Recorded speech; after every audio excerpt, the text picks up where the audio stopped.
choineczka na czubku. Gwiazdeczka. Brawo!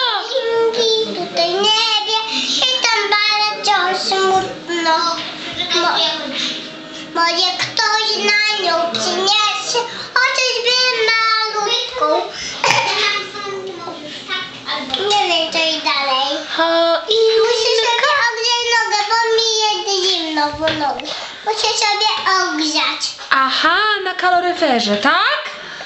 To dalej jest choinka.